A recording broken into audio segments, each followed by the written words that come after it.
Good morning. I'm going to ask our members of Congress to take a seat if they would. We're so happy that you are here. And to everybody else that's here, we are also happy. Is that working? We are also so happy that you all are here. Thank you all. It's a warm day, but you know what? That makes things grow. And that's exactly what we have been doing on this tour. We have been working hard to grow the efforts and the awareness of how important trade is to our economy. And I think we've been really successful. And I think you all are a testament to that. So thank you. I have been my name is Blanche Lincoln. I'm sorry, I didn't tell you who I was. Blanche Lincoln.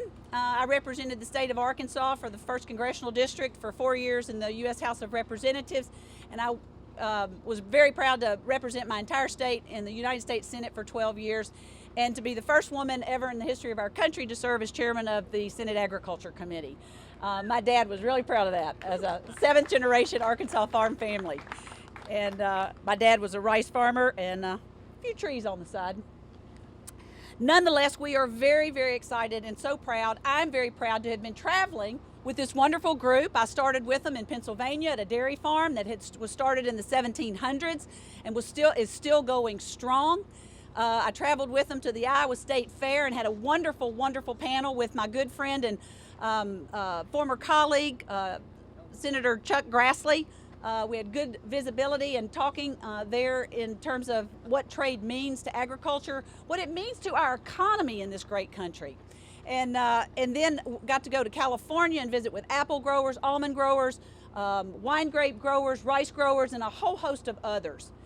And folks, I'm just telling you, that is what this is about. It is about reaching out to the economics and to the livelihood and the families across this country that are involved in agriculture on behalf of our nation.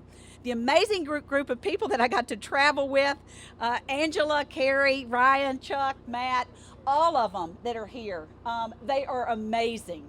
I will say that having worked on the Senate Finance Committee with Carrie and Angela, two women who are so passionate, who traveled the globe working hard to maintain relationships and working on trade and understanding what it meant to maintain those relationships was amazing. We had a great time. I was very lucky to be able to participate with our RV here. Gentlemen, we named the RV Ruth. Ruth has covered 20,000 miles in this country. She has covered 30 states and more than 100 stops along the way, and truly been a journey in more ways than one. I left here with them, headed to Pennsylvania. We decided then that we were not going to take Ruth through the streets of Washington, but we brought her through here today. And we've hit all the stops that we needed to make sure that we were here purposefully and meaningfully. Witnessing the stories firsthand from the producers, the agricultural community and others across this country, equipment dealers, seed companies and others, all of them up and down the agricultural food chain in the communities across our country. Everyone coming together to reinforce how critical trade with Mexico and Canada is to our rural economies across the country.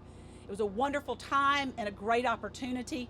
It was very helpful to be able to work with all of the press along the way and to be able to visit with all of these individuals who feel so passionate. My dad was not only served in Korea at the end of World War II, but he came home to spend a lifetime farming. He loved it and he was proud of it, and he knew what it meant not only to us as a family, but he knew what it meant to the world. We grow the safest, most abundant and affordable supply of food and fiber in the world, and we put it to good use not just in our country but across the globe, and that's what we're here to talk about. Farmers for Free Trade across the cross-country tour.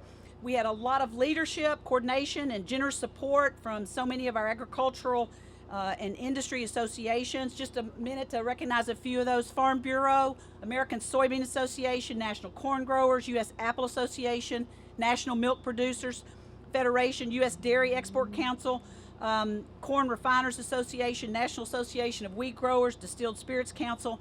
Many of those are here today, and there were so many more that stepped up to the plate when we came into their communities, and so it was wonderful. I believe we also have farmers here. That's a key point. From Indiana, Iowa, Ohio, Wisconsin, Pennsylvania, and I imagine there's a few others as well. Without the support of all of you all, this campaign could never have come together. I know it seems a little old-fashioned, but from my standpoint, gentlemen, when I was out campaigning, it was most important to really be there with the people who were making the economy work, who were really doing the hard work in terms of their families and in their industries and businesses, and it makes a difference, and that's what we've been doing, and many of you all have joined us, and we are so very, very grateful to you for that. So we can't stop now. As it says on Ruth, our RV here, you got 14 million American jobs that are at risk here. They depend on trade with Canada and Mexico. We can't afford to wait while the rest of the world is passing us by in terms of trade. So we're looking to make sure the USMCA is going to be done as soon as possible. And that's why we are ending our tour here today, because the time is now. I would be remiss if I also didn't recognize my very good friend, former Secretary of Agriculture, Secretary Vilsack. Tom, thank you for being here. Really appreciate it. All right, now y'all have heard enough from me. I'm going to let you hear from these folks. I want to represent a very good friend of mine, someone I worked with an awful lot when I was in the House. We were Blue Dogs together. We did an awful lot, and he was a tremendous mentor to me. Representative Colin Peterson, but also the current chairman of the House Agriculture Committee from Minnesota. Colin, thanks for being with us. Thank you, Blanche. And she was tough. She was a tough chairwoman, but we worked things out in the end. So I appreciate all of you being here and supporting this. I represent a border district with Canada, and we understand how important trade is between our countries. I think it's somewhat ironic, maybe, that I'm leading off this rally today, because I probably shouldn't even bring this up, but I did not support NAFTA. And the reason I didn't support NAFTA was because of sugar. And I was right. You know, we had a lot of problems with sugar out of NAFTA. But eventually we got them worked out. You know, we got a suspension agreement and got things worked out. I was also skeptical about some of the other claims that were being made, but it turned out to be better than I think anybody expected. The agriculture was a big winner out of NAFTA. And so this agreement, I told Lighthizer, I said, when Ambassador Lighthizer, I said, as long as you don't screw up what we got going in agriculture, I'm going to support this agreement. Yeah, because they had been talking about some changes that would have been not good. And when they came out with the final agreement, they not only maintained what we had under NAFTA, they actually improved it in dairy. Some other areas, there's other areas that outside of agriculture that maybe got more improvements than that. But I immediately came out in favor of USMCA. I think it's a good agreement, and it's something that we need to get done. And right now I'm optimistic about the chances of getting this done. I talked to Chairman Neal on Monday night, and he was pretty confident that we're going to have a vote within the next month or two. I also talked to the subcommittee chair, Earl Blumenauer. He had the same message. I know the Speaker is working hard to build support in our caucus so that we can bring this to the floor. So I think we're on track, at least at this point, to get this thing up for a vote in the next month or two. And I would encourage people to be patient. It takes time to build up this support. In our caucus, we still have skeptics. We have people that are not in favor of this. And we got to work through the system, and that's what we're doing right now. But as of right now, I'm optimistic. Hopefully something won't happen that blows things up. We'll see how that all goes. But my home state is the fourth largest exporter, ag exporter in the country. We have more than $7 billion in exports. Ag trade supports 57,000 jobs in Minnesota. And Blanche, by the way, we do have some farmers from Minnesota too. We have Kevin Papp, the chairman of the president of the Minnesota Farmers Union, Farm Bureau. You got some people with you, Kevin, this morning? Okay, we got some farmers here from Minnesota. So they're out here suffering in this heat because back home it's not this hot. But anyway, you know, for us in our district, Mexico is the #1 market for dairy, poultry, corn, and wheat. And Canada is a top market for animal feed, pork, poultry, and soybean meal. So Canada and Mexico aren't only customers, they're also important, I think, in keeping this free trade movement moving. And this agreement, as I said, you know, it's not going to be a game changer, but it's positive and it's needed for stability. A bigger issue is getting something resolved with the China situation. And I think it's going to be very hard to do if we don't get this out of the way. So that's another reason for us to move on this sooner rather than later. Right now in my district, we produce a lot of soybeans. Those soybeans go west. You know, the whole infrastructure that we've set up is to move those soybeans west. You know, you get out of our state, you get in North Dakota, South Dakota, all of the bins are full, all the elevators are full, everything is shut down, the ports on the west coast are shut down, and it's a huge problem. And what we're going to do with this crop, we're not exactly sure. I guess we're going to get a bunch of big white plastic bags and put them in the ground. I'm not sure, because there is no room in our elevators for these soybeans that we're producing this year. So we need to get this resolved. We can't let this keep going on, and we have to get USMCA out of the way in order to get that to happen. So we understand that this is important in Minnesota. We understand that this is important on the House Ag Committee. We have the former chairman, my friend, who's now the ranking member, Mr. Conaway, here to attest that we are bipartisan today. We're locked at the hip here, and we appreciate all you other members being here, as well as the people here that have been supporting this effort as we go along. So thank you all very much. And I'm going to head out. I got to go to another meeting, but I'm going to leave it in your capable hands. Thank you. Thank you, Mr. Chairman. And to the next chairman, Chairman Conaway from Texas. Mike, come on up. Well, thanks, Senator. I appreciate that. Appreciate everybody being here this morning. I want to thank the Farmers for Free Trade, Farm Bureau, and all the others who participate in this coalition on this messaging tour across the United States. Getting the message out to the folks who are in the hitherland so that they can then talk to their member of Congress has been an important process in getting this thing done. So we've gained that support that is needed in the House of Representatives to move this thing forward. Time is of the essence. Every day that we don't get this done is another day that the old, outdated model currently in place continues to guide our free trade agreements and what's going on. ITC has evaluated this agreement, and for production agriculture, it's about $2.2 billion increase in trade every year. It's certainly good for dairy, poultry, and some other specific areas, but on balance is good across the entire ag production areas. Mexico and Canada are our two largest trading partners. They account for about 30% of our ag trade between the ag exports to the United States, according to 2017 numbers. And so getting this deal done, resetting those trade relationships and moving them forward is important. Even under the old outdated agreements in place, agriculture trade between our three countries has tripled, moving up 5 and 6% per year. So even in the weight of that, it's still moving forward. This deal will make that even better. Our two trading partners, Mexico has already implemented passed the implementing legislation. Canada is poised to do that as soon as we do something. So now it's our turn to make this happen. And again, I want to thank the coalition for making this happen, but I also want to thank Robert Lighthizer. I've been watching him work this work. We've been working with him for a long, long time. There's no one that's been more tireless in getting this done. It's some days I'm pretty sure he feels like Sisyphus. Rolls that rock to the top of the hill, and this morning gets back down to the bottom. So, but this guy has been tireless in making that happen, so we owe a big debt of thanks to the USTR, because he's been working really hard on both sides of the aisle. This isn't a particularly partisan issue, shouldn't be, and Lighthizer has been working on both sides to get this thing done. So I would encourage all of you to encourage your member of Congress to get behind the USMCA and get this thing passed now, because time is of the essence. Thank you, Blanche. Mike. You bet. We appreciate it.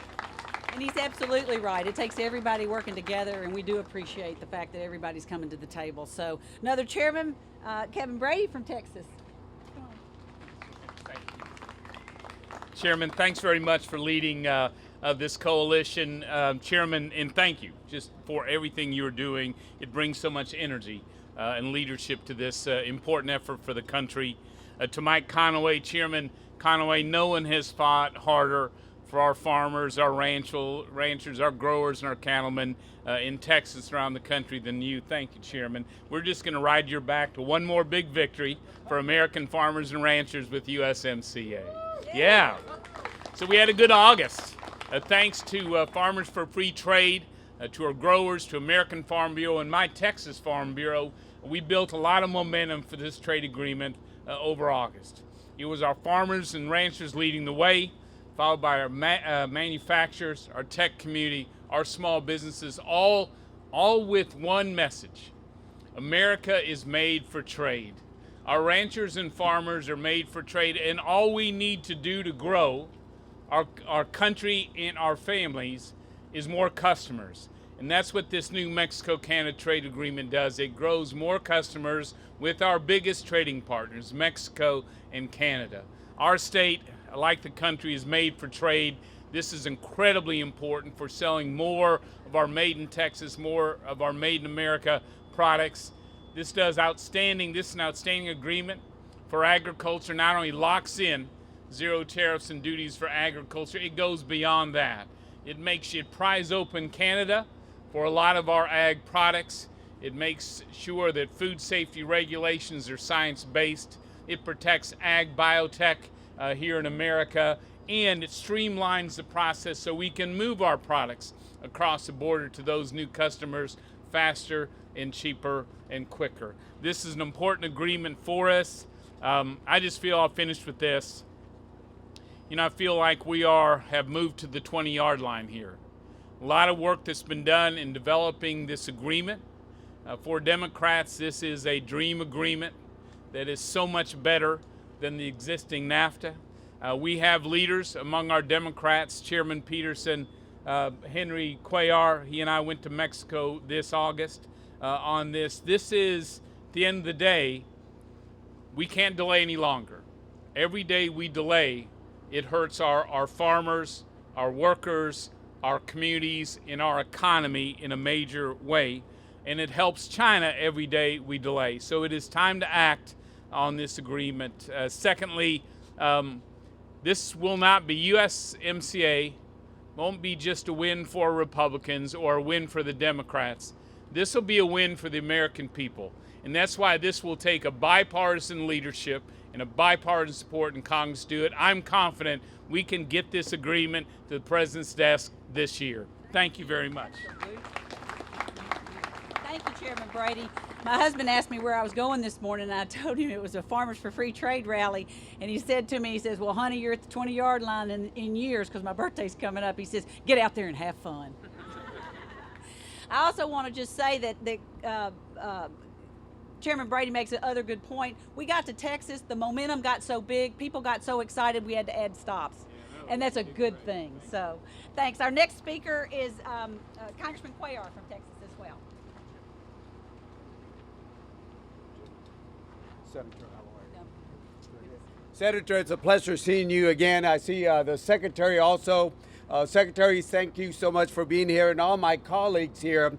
And Kevin, of course, we just got back from Mexico to make sure that we get this agreement done. We will get this agreement done. It's going to be a bipartisan vote. They'll be done this fall. We're very close. I feel very confident that we're going to get it done. It will be done. Pelosi will put it for a vote. We're very close. In fact, yesterday we just had a meeting, Pelosi, myself, and some of the Mexican officials to talk about certain things. And as some of the other members said, we got to thank the ambassador. He really has done a great job. He has worked to make sure that the right provisions are done there.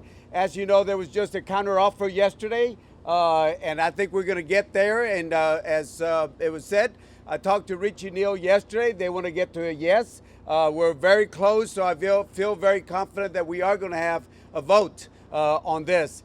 Let me tell you why this is important. It's important for several reasons. First of all, farmers and ranchers don't want bailouts. Bailouts are only temporary. What you want is markets. You want markets and long-term contracts so you can sell to other folks, because if we lose those contracts to somebody else, it's hard to get that business back. And Joey, you know this in West Texas, whether we're talking about cotton, once you lose that contract, it's hard to get it back, because especially if people get comfortable with other countries, and that's why this trade agreement is very important. So one, it's pure economics for us. It makes sense for jobs to be created here. The other thing is, think about this. Don't we want a strong and prosperous Mexico as a neighbor? I mean, we want them to do well. We want them to do well, because if it's a strong, prosperous Mexico and Canada, that's good for our safety, that's good for our security, and that's good for our economy. Because in the old days, think about this. In the old days, we used to look at things very differently. And I've always said this. When we see Mexico as an enemy and Russia as a friend, the world has been turned upside down. That's wrong. We have to treat Mexico as a friend. Every day there's more than $1.7 billion of trade between the U.S. and Mexico. That's over $1 million every single minute. My hometown, Laredo, small little town, about 260,000. We handle 16,000 trailers a day. A day. Think about this. If you line up those trailers that pass through Laredo just in one day, they will go around the world twice. And that doesn't include most trains will come through Laredo. And this is why we got to make sure that we pass this trade agreement. Let me tell you something else that's going down on the border. In 2006, 90% of the people coming into the U.S., the southern border, were Mexicans. That has changed completely. Now 73% of the people come to the border are from Central America. So what's happening in Mexico? Mexico is a growing economy. Mexico has technology. Mexico has all this beauty and resources. And if we get this trade agreement, it's going to make them stronger. And if they're stronger, it's for our own self-interest. So again, I would say to anybody who speaks in Spanish here, necesitamos el tratado libre con México. We need the trade agreement with Mexico and Canada. We are going to do it, but again, we need your help. I will just close with this. My first vote was a freshman as a Democrat back in 2005. I will tell you it was a little different. This time, I feel it very different. We know who's going to vote yes, because some of us have the record to vote yes all the time. I'm one of those. We got some folks who will vote no every single time. But in between, there's a lot of folks that I feel it's different. And Jim, you know this. It's very different. We've been working on this.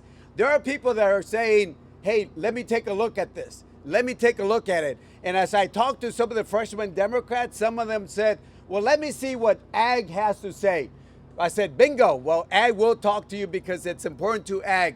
We appreciate the work that Ag has done. I know we have the Texas Farm Bureau and the other folks down here, Laramie and all that. Other folks from here, we're working together. If you have names on counting the Democrats, if you want to work with us, we have a list to tell you who else you need to talk to. I know Kevin is working on the Republicans and Steve Scalise. We're there, guys. All we have to do is put it to vote. Pelosi will put it to a vote. I feel very confident about it. It's going to pass. We'll send it over the Senate and get it done again because of you. Thank you and God bless you. Thank you so much. Thank you, Henry. We're going to get through the rest of these speakers because we want to hear from everybody, and they're great. Representative Congressman Jim Hagedorn from Minnesota. We got a lot of Minnesota represented. Come on, Jim. You bet. Thanks. I don't know how I got stuck in the order following Henry. Wow, that was terrific. And I associate myself with all of his remarks. They were just wonderful. And I really appreciate the bipartisan nature of this gathering, from Chairman Peterson, of course, Senator Lambert, the Governor and Secretary Vilsack and others, and then our fine leaders on our side, Chairman Conaway and Chairman Brady. They've all done terrific work.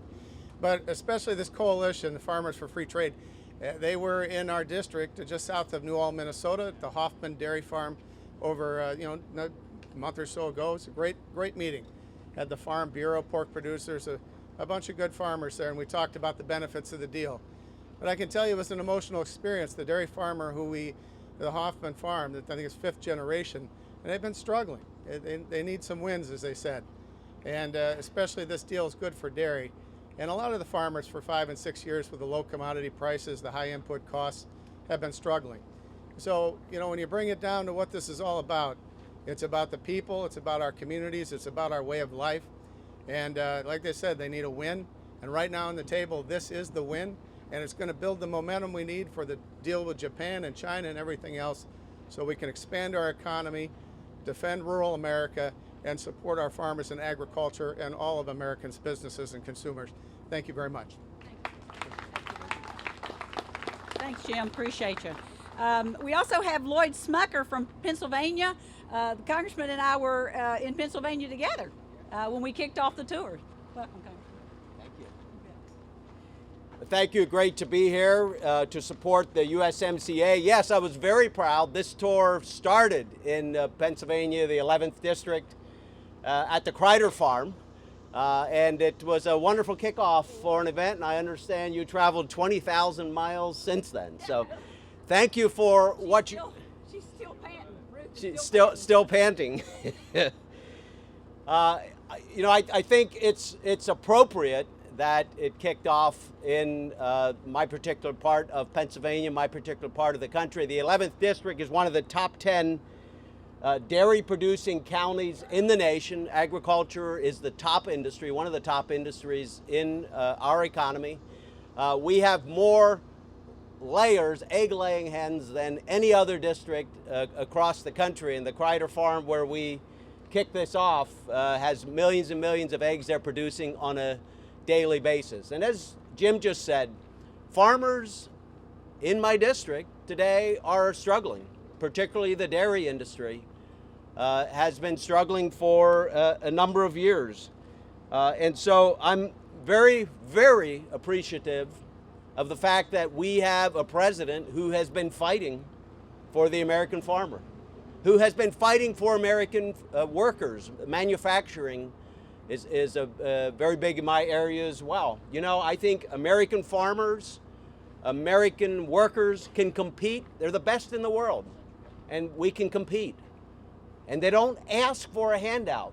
Our farmers and our workers aren't asking for a handout. They're simply asking for a level playing field. They're simply asking for the ability to have markets that are open to them across the world. We know that 1/5 of all farm income comes from international trade. 1/5 of all farm income. You want to help the dairy farmers? You want to help the egg producers? Open new markets. That's why we in Pennsylvania 11 support this agreement. We think it will make a real difference in the lives of American farmers and American workers. We know there is support in Congress for this today.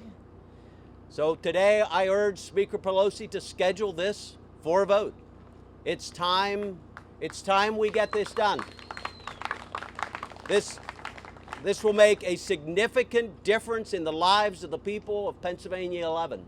So it's time we do it. I ask that we do it, and we do it now. Thank you for having me here, and I really appreciate the work that you're doing.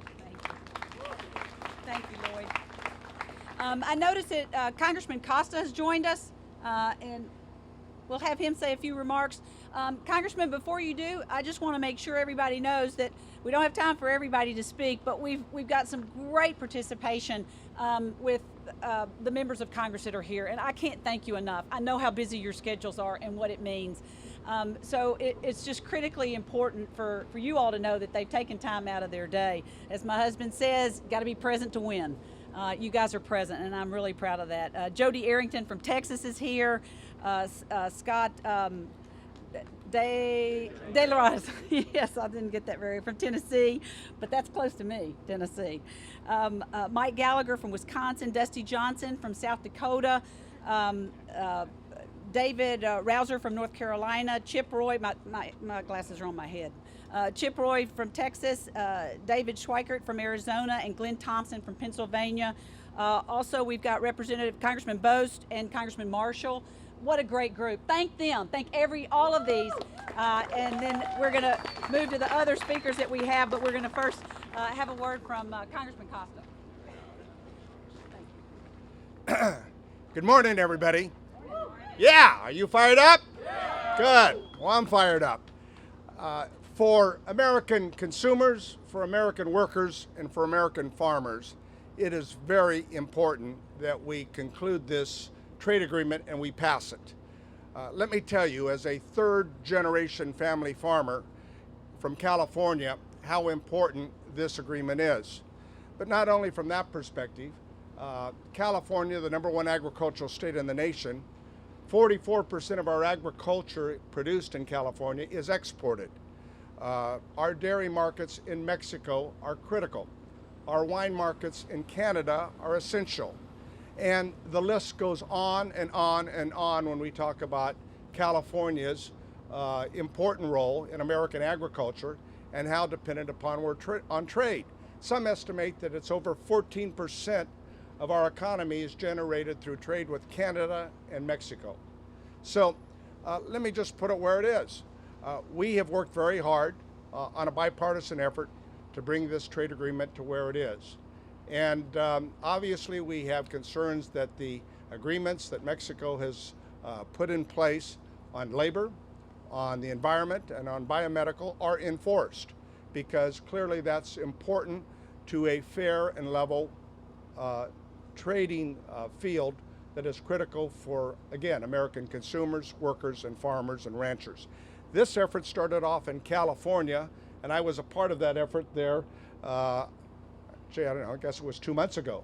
I'm glad to see it at its concluding place here in where it needs to conclude, with a rally of support of not only agricultural interests, but interests throughout the country. As Trumpka said, the head of the AFL-CIO, this is a trade agreement he'd like to support. And let me close on that note. NAFTA has been widely discussed upon what it has achieved over the last 25 years, and also about the deficiencies that exist in the current agreement. When NAFTA was created in the mid-1990s, the internet was in its infancy, and a lot has changed since that time. If you have problems with the existing agreement, it seems to me logical that you got two choices, and that is to support this new and improved agreement as it relates to labor standards, environmental standards, and the importance of biomedical trade, or you can live with the existing agreement that you have all these difficulties with, right? Common sense tells you that if you want to improve it, then this is that opportunity to do just that. The third alternative is to have no agreement, and I think that would be disastrous to our economy as well as to our neighbors of the south and to the north. Canada and Mexico combined account for more trade than our next 10 trading partners. That's the reality, and that's why this is so important. So on a bipartisan level, we're going to continue to work together to ensure that these agreements are implemented so that our American farmers, as well as our American workers, and as our American consumers, have a sort of an agreement that reflects the needs of the 21st century as we go on to continue to build our economy for our country, but also for our neighbors to the north and to the south. That's what this is about. Let's work hard. Let's get this across the finish line. I know with this bipartisan support, we can do just that. Thank you. Thank you, Congressman. I had a great time with your farm families in California. I'd like to call upon somebody who's near and dear to my heart, somebody who I'm proud of and have worked with and grateful to for many, many things. Former Secretary of Agriculture, Tom Vilsack, who is now President and CEO of the U.S. Dairy Export Council. Tom? Sure, thank you.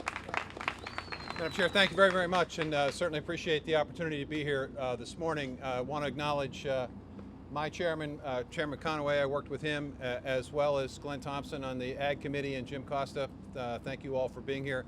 Don't want to exclude other members of Congress, but these guys were on the Ag Committee, and they were pretty important in my life for 8 years. And they are incredibly important to the over 2.5 million Americans that Chairwoman Blanche Lincoln was so concerned about when she chaired the Ag Committee in the Senate. Not just 2.5 million American farmers are dependent on the vote that will take place hopefully sometime this fall on the USMCA, but there are 43 million Americans who work in the food and agriculture industry in this country. 43 million Americans whose jobs are impacted and affected by what happens in food and agriculture. That's 28% of America's workforce. And the food and agriculture industry impacts 20% of America's economy. So anything that impacts and affects positively trade opportunities and the ability to sell product, both food and ag products, makes a difference to American workers and farmers, and as Representative Costa said, consumers. It seems to me, playing on Representative Costa's comments, there are two fundamental questions here. First, is the agreement enforceable? And certainly people are working on that set of issues, and it is important that it be enforceable. And once you're convinced that it's enforceable, then it's really simply a question of, is it better than what we currently have? And I can tell you for American agriculture, it's clearly better. For the American dairy industry, it's absolutely better. When this debate began, and this conversation about a modernized NAFTA agreement began, there were 41,000 dairy farmers in the country. Today there are 37,000. So when people talk about time is of the essence, indeed it is, for many of America's dairy farms. What does this agreement do for dairy? Well, first and foremost, it preserves our #1 market in Mexico, making sure that we don't have any barriers or tariff problems or consequences in that important market. It's an opportunity for us to support that market and to continue to grow that market. It also creates a new opportunity for us to have protections in the cheese business against efforts by the EU to sort of monopolize certain cheese names. We have a side agreement as part of this agreement that will help protect our cheese industry in the United States. It opens up the Canadian market, as Chairman Brady indicated. It does open up that market. It creates new opportunities for us in the dairy, but it also eliminates Class 7 pricing system, which the Canadians put together because they simply couldn't solve all of their problems in dairy through their supply management system. So they exported the problems to the rest of us. And it has allowed our powder market to be roiled to the point where we have suffered significant losses. So this agreement is important in terms of getting rid of Class 7 and substituting it for a new pricing system that will restrain the capacity of our Canadian friends to export market powder with market prices that are well below world market prices. So this is an important agreement from a dairy perspective. It's an important agreement for dairy farmers and for all those who work in the dairy industry. Nearly 3 million jobs are connected to the dairy industry. So it's an easy opportunity for me to be here today to ask my friends in Congress, both Republicans and Democrats, to understand the significance of this agreement to the country, to 2.5 million farmers and their families, hardworking, patriotic farm families, to the 43 million hardworking Americans whose jobs depend on the food and agriculture industry, and to the 320 million consumers who want choice, who want quality, who want safety, and who want competition, if you will, for their consuming dollar. So I'm pleased to be here to speak on behalf of the U.S. Dairy Export Council and the members that we represent, and I encourage Congress to act and act quickly and expeditiously to get this passed. Thank you.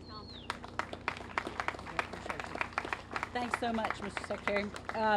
Another great friend who travels the roads of this great country, working with the American Farm Bureau, is our friend Zippy Duvall, President of the American Farm Bureau. Zippy.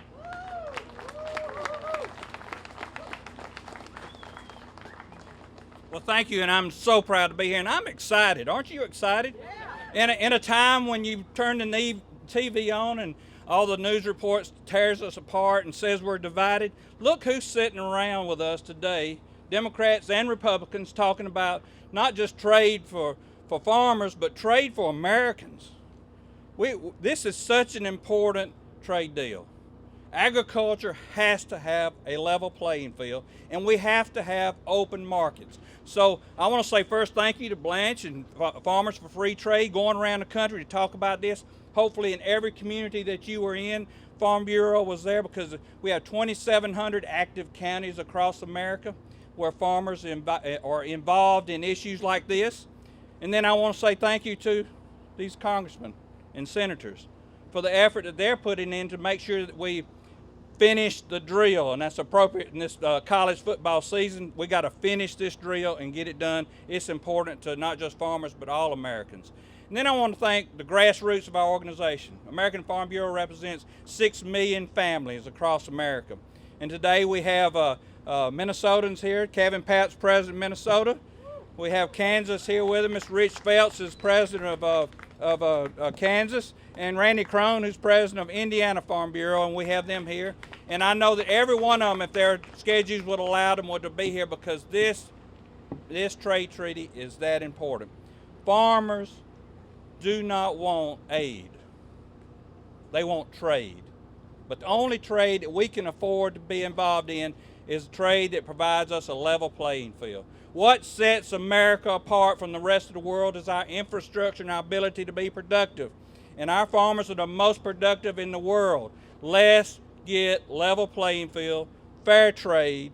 Let's get USMCA done. Let's turn our farmers loose and let's see what potential they really have. They have sons and daughters and nieces and nephews that want to come back to the farm, and they can't do it without a strong trade agreement like USMCA.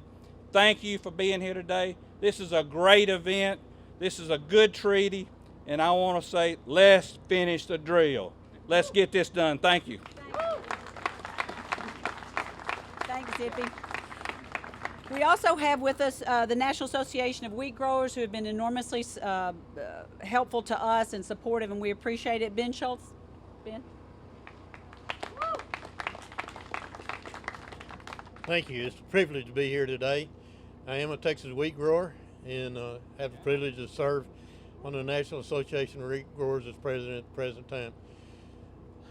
USMCA is a vital agreement that affects not only Texas wheat producers but our wheat producers across the nation.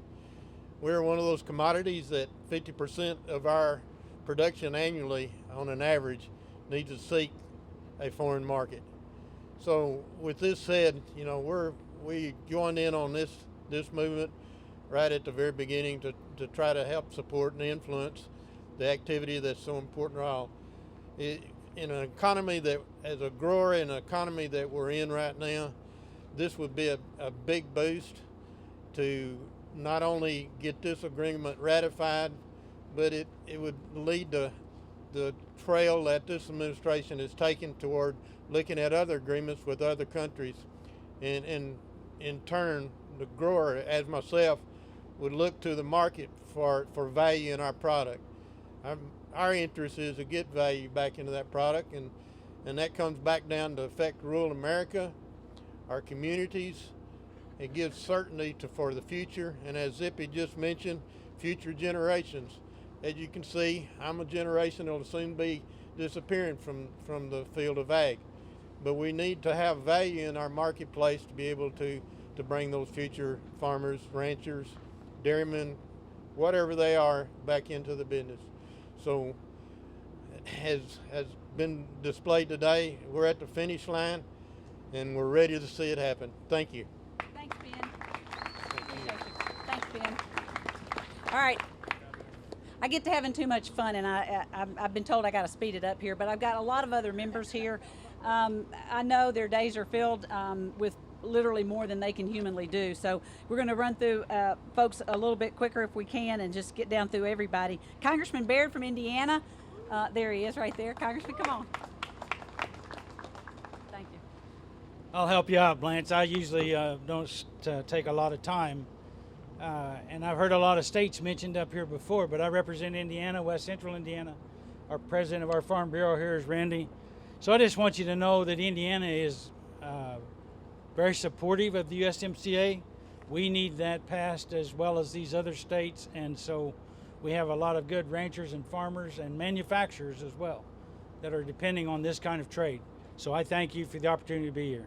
Thank you so much.